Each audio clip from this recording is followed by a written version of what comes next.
Hey everyone, have you ever wondered what makes the Catholic Church, well, the Catholic Church?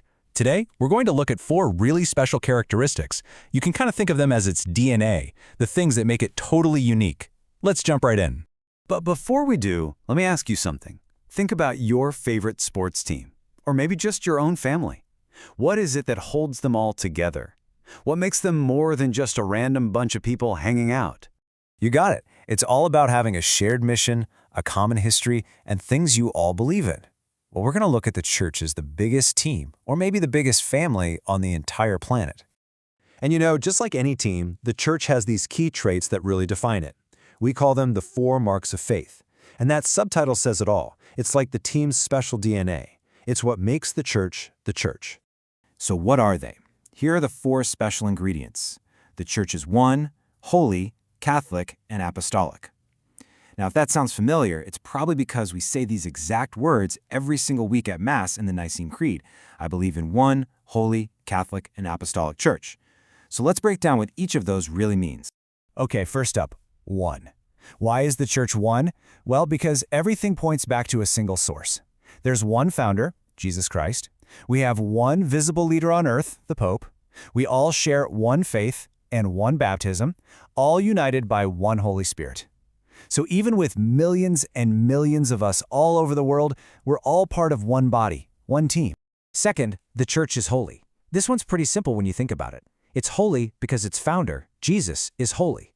That means the whole point of this team is to help all of us become holy too, to help us become the absolute best versions of ourselves. And the church gives us a toolkit to do that, things like prayer and the sacraments that connect us to God's grace. Third on our list is Catholic. This is such a cool word, it literally means universal. And that means our team is global. It's for everyone, everywhere, at any time. Remember, Jesus told his followers to go and make disciples of all nations. So it doesn't matter who you are or where you come from, you have a spot reserved for you in the Catholic Church. Everybody's invited. And finally, we have apostolic. Now, I know that sounds like a big, fancy word, but the idea is actually really simple. It just means that the church was built on the foundation of the apostles. The original 12 guys that Jesus himself picked out to lead the way. They were the team's very first starting lineup. And this is where it gets amazing. This leadership wasn't a one-time thing. It was designed to be passed down, creating an unbroken line through history. So Jesus chose the apostles. The apostles then taught and built the first Christian communities.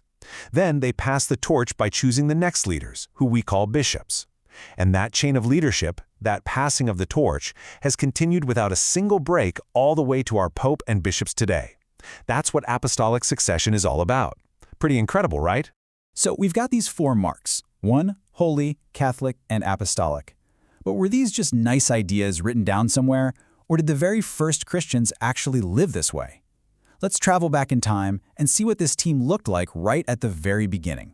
The Bible actually gives us a perfect snapshot of this. In the book of Acts, it says that the first believers were devoted to the apostles' teaching, to fellowship, which is just being a community together, to the breaking of bread, and to prayer. This right here, this was their game plan. And if you look closely, you can see all 4 marks in action right from day one. They were one, a single community that shared everything they had. They were holy, praying and eating together. They were apostolic, learning directly from the apostles themselves. And they were Catholic, welcoming new people into their community every single day. Okay, so this is way more than just a history lesson. This is a living, breathing story. And guess what? You're a part of it. So what does this all mean for you? Right here, right now, how can you be an active player on this team today? Let's make it super practical. To live as one, you can be a peacemaker. At school, at home, just try to bring people together. To live as holy, take a little time to pray and try to make choices you know are good. To live as Catholic, be that person who welcomes everyone, especially someone who's new or feels left out. And to live as apostolic, learn about our amazing faith so you can share it, not just with words, but with how you live your life. So when you put it all together, you realize the church is something truly special.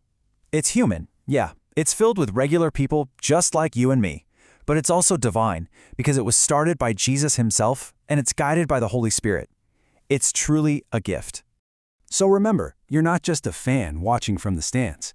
You are a member of this incredible 2,000-year-old global family. You're on the team. You have a part to play. So the only question left is, What part will you play?